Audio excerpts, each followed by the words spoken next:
Yeah, a quiet day at the homestead today. We're just kind of kicking back with the puppy dog. He's my Dookie Duke. Yeah, he's a good boy. Yeah, he's a good boy. Yes, you are. Yeah.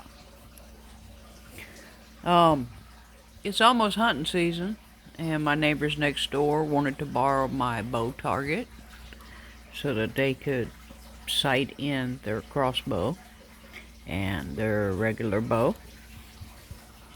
And we need to talk about that a little bit, right? Because in the prepping community, people talk about how, you talk to other people about preparing for, disasters or whatever, or shift. And they're all like, well, we're just, if I get hungry, I'm just going to go to the woods. I'm just going to go fishing. I'm just going to go do this. I'm just going to go do that. Let me tell you something. Deer aren't stupid, okay? Bear aren't stupid. Squirrels aren't stupid. They're very fast. Turkeys know when hunting season comes around, right? These animals live out in the wilds and are hunted by other animals all day long. Uh, their senses will smell you and hear you before you ever get close to them. And there's a lot of skills that come into hunting that people don't talk about, right? That unless you've been hunting, you don't know, right?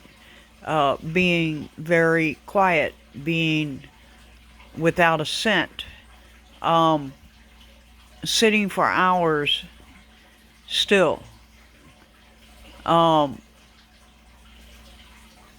being patient, right? Because you can sit for, I can tell you, I've been hunting and I hunted for 3 years and never got a shot. So 3 seasons I went hunting and I never saw anything. I never got a shot at anything. You know, um, that is kind of the normal. So this false belief that people have that they're just going to go out and they're just going to shoot all the deer up. I guarantee you, the deer and the wild game during the Great Depression were pretty slim, and really, honestly, in some areas they haven't rebounded yet. And here we are, almost 100 years later, and those animal populations have not come back. So to think that you can just go out and hunt something or go out and fish something, I'm gonna be completely honest with you. The woods are going to be hunted out. The lakes, the streams are all going to be fished out.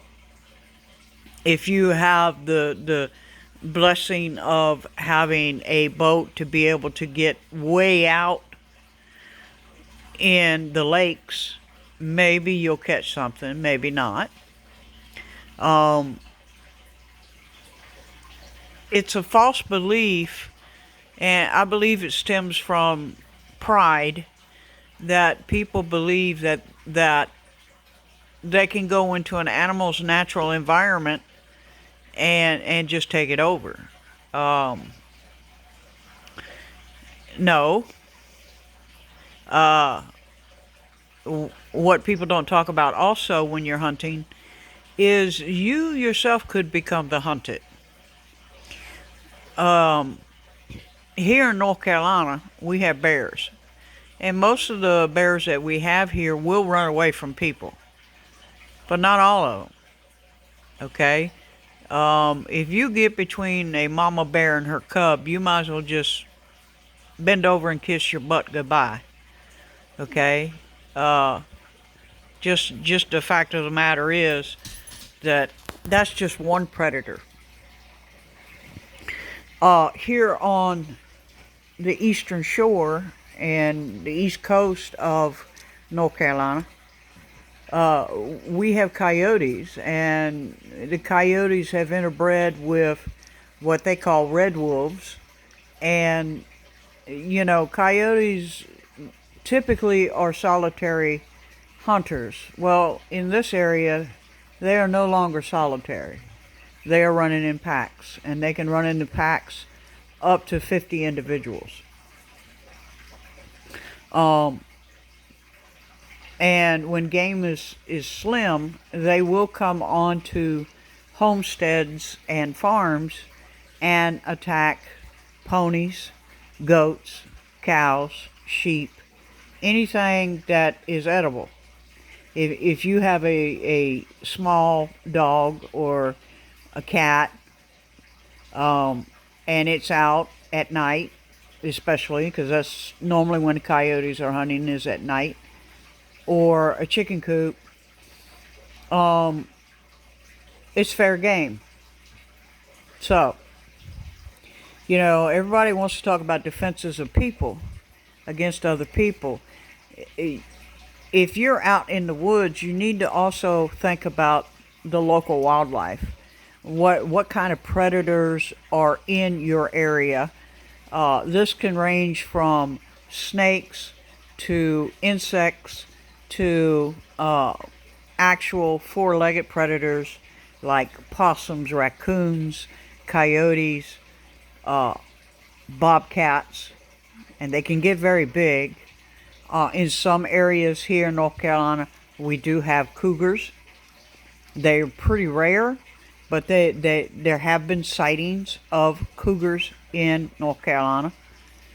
And bear. Now, most of North Carolina is black bear, but we do have brown bear, mostly up in the mountains of North Carolina.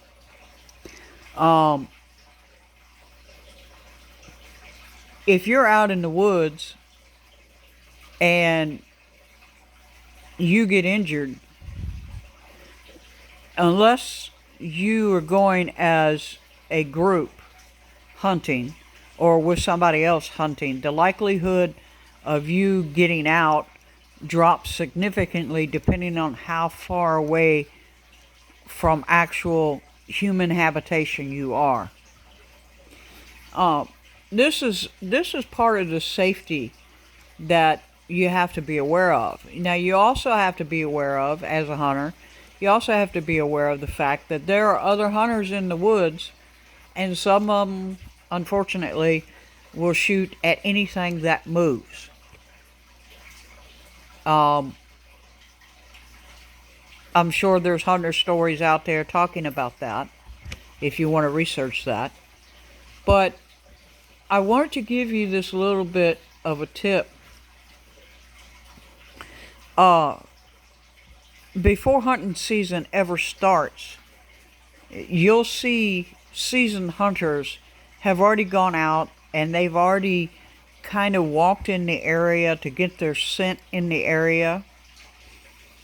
And they've already kind of figured out where exactly the deer are bedding down, where they're going to water, some of the food plots that are out there that the deer are visiting on a regular basis. And they are aware of the predators in the area that they're going to hunt. Okay, they're always looking for signs. They're looking for scrapes from deer. They're looking for scrapes from bear. They're looking for prints of predators. They're listening. They're using their senses. Hunting is just not going out. Oh, I'm just going to go out and I'm just going to sit in a tree, and then whatever comes under me, that's what I'm going to kill. Right? No, I think that a lot of people who grew up in the city like I did, or the suburbs, they tend to think that that's what hunters do. They just go out, they just walk in the woods and they shoot something and they drag it out and that's the end of it. But there's a lot involved in actually hunting an animal. Okay, you have to know where the animal's going to water. You have to know where they're going to go bed down. You have to know what their favorite foods are. You have to know the areas that those animals are congregating in, and you have to be aware also of rut season. Now, for deer hunters, rut season is when the male deer are battling for the ability to breed with all the females. So there's, they lose their senses a little bit, and they start putting out musk trails and scrapes, to warn other male deer, hey, this is my area, yada, yada, yada, right? So if you shoot a deer who's in full rut, a lot of times what you'll notice is that their neck is swollen, right? And they are pumped full of adrenaline because that's what they're running on. They're not really eating that much. They are just on full out. I got to breed as many females as I can breed, and so they tend not to want. They're not going to be around the food plots that much unless that's where all the does are at, right? All the female deer. So you have to know the animal that you're going to hunt. It's like taking a person from the city, sticking them out in the jungle and saying survive. Likelihood of that individual being able to survive is pretty low unless they actually have some knowledge. It's the same way with hunting. You take somebody who's new to hunting and you say, hey, go over there and sit, and even as quiet as you are, the deer know you're there. Okay? It's like they used to say back in my day when I was younger, you can't outsmart the nose of a dog. Well, it's the same thing with a deer. A deer actually has an even sensitive nose, and they can smell as well as, if not better than, a dog. And they can hear very well. But their eyesight, which is why you see them moving more in the dawn hours and the evening hours, is their eyesight is not that great. So you have to be aware of these things. Just saying, oh well, I'm just going to go out and hunt this or hunt that, and you haven't a freaking clue what you're doing, you're going to end up hurting yourself or hurting somebody else. I highly recommend, Duke, that if hunting is something that you're thinking of as a prep for when shift hits, I highly recommend that you go to some state-approved hunting courses, because there's a lot involved and there's a lot of laws involved and on the books now about hunting. And you just can't go out there any time of the year and go hunting. There's a set season. You have to buy the tags. You have to, report deer in a certain amount of time. It varies by county and it varies by state what those rules are. So if this is something that you're planning on when shift happens, and I'm saying when shift happens because right now it's looking like it's coming down the pipeline. you need to take preparations now and learn that knowledge while you can. And going to a good state approved hunter's course, I think, is the best route to get into hunting. And I also think that if you are going to go hunting, that you go with an experienced hunter. Sometimes that's very difficult to do, whether it be because of your color or because of your gender. There are there is discrimination against age, color, and gender out there with some hunting clubs. I hate to say that, but it's very true. So, in order for you to be legal, you need to go the legal route, right? It's just like if you want to drive a car, you got to have insurance, right? You got to go and get a driver's license. You got to go the legal route. It's the same thing with fishing. If you're fishing and you don't know what the limit is for that day or what type of fish that you're fishing for, you're going to use the wrong bait and you're going to come back with nothing. Okay? And you have to know how to cook it. So, one of the first things I did when I went to go learn how to hunt was I went and I watched a bunch of nature shows about deer specifically. And I also bought several books on how to gut and clean an animal and how to process the meat. Because as a responsible hunter, if I kill something, I'm going to eat it. I'm just not going to kill something and take a couple cuts off of it and then leave the carcass there, right? I'm a responsible hunter. Most responsible hunters will tell you, you got to gut the animal within a certain time frame, and this is how you process the animal. And most responsible hunters will use all of the meat that they can get off of the animal. And a lot of times they'll actually use the hide, and they'll have the hide tanned for leather goods. So it's very little left of the animal once they're done with it, right? So that's called being responsible. But there are people out there who just shoot everything.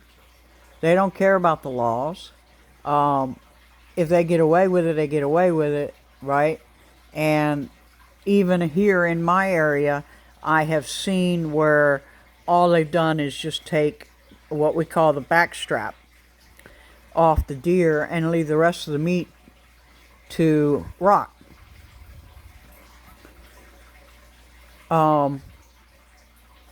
That's unfortunate, and technically it's illegal. But there are hunters that's all they want, right? And to me, that's an absolute waste of a resource, and it's an absolute waste of an animal's life. And so my whole point is,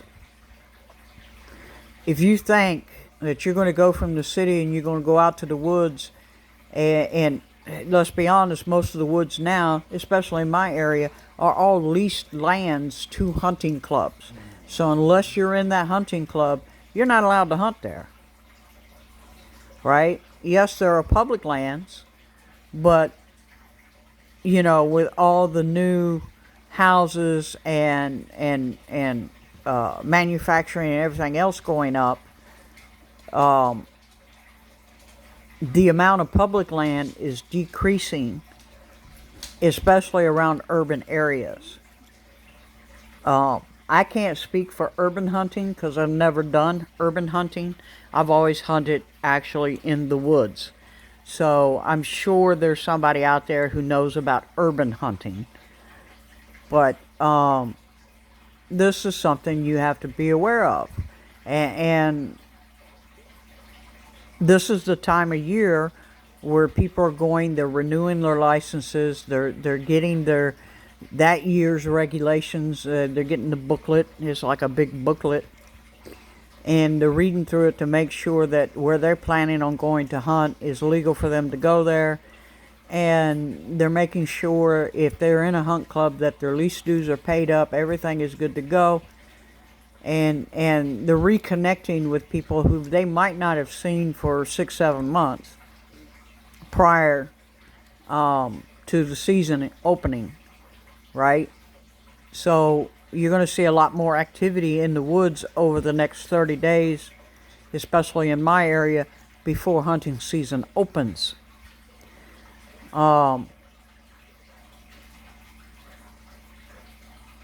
You just can't just go out to any woods and just hunt, right? That's not allowed, all right? You can go on public land and hunt if it's within the season, but even then, you have to be aware of the fact that there are laws even on public land that you have to follow, and you need to do the research for that. So in your preparedness for hunting specifically, you need to think about what kind of weapon are you going to use? Are you going to use a bow? Are you going to use a shotgun? Are you going to use a rifle? What are the rules and laws for that state? For your arrowheads, for your bullets, what size caliber? For your shotgun, what kind of shotgun shells are you allowed to use? And for your rifles, do you have to be so far up in a tree, or can you actually hunt with a rifle on the ground? So every county in North Carolina, some of those laws change, and every state has their own specific laws, and you have a specific license for that state. So you just can't just shoot anytime you want, right? Even in relatively non-urban areas, there are laws. So my thing is if this is a part of your plan for when shift happens, you need to get that information now and get it straight in your head, because what I consider shift is, I don't think that all laws are going to go obsolete and that we're going to go back to the Wild Wild West. I don't believe that. I believe what's going to happen is there's going to be unrest in certain areas. There's going to be a loss of electricity in certain areas, a loss of resources in certain areas, and people are going to start moving into other areas trying to obtain those resources or take them. And I think that the laws are still going to be on the books. So I always refer back to always make sure you're legal whenever you go hunting, especially. And always have a partner. Because if you're hunting by yourself, like I hunt by myself quite a bit, but I have people who I call who know exactly where I'm at, when I'm planning on going out, and when I'm planning on coming back. Okay? That's just a safety issue in my book. And you want to do that just in case something happens, like you fall out of the tree stand and you end up breaking an ankle, or you get knocked unconscious, or unfortunately you're climbing over an unknown fence that shouldn't be there but is there, and you end up shooting yourself, right? These happen every year, right, in hunting. And you would think that that's stupid, but it happens every year, right? And being attacked by a bear or a bobcat or even a pack of coyotes is not a fun thing. And that happens. It's not reported as much, but it does happen. It's kind of rare, but it does happen, you know. So if you plan on hunting when shift happens, you need to already know those woods and what you're going to be running into while you're hunting, and you need to already be scouting that out. And you should be doing that before hunting season opens, because I guarantee you right now, if you're going into the woods and you're starting to scout out now, you're going to piss some people off, because there's going to be people. There's an open season right now on certain animals, and they're in there hunting for those animals, and you're coming in making all that noise. You're scaring them away, right? So you're gonna piss an old hunter off, right? And you don't want to do that, right? Because that old hunter might be the one that saves your ass, right? So I hope this makes sense. I'm kind of rambling a little bit, but just wanted to remind you, hunting season is right around the corner. And yeah, you know, we need to think about getting our licenses up to date and getting our rifles and dialed in, getting our bows dialed in, and finding those areas that we want to hunt, and making sure that we're not on top of each other when we do it, right? Bicycle.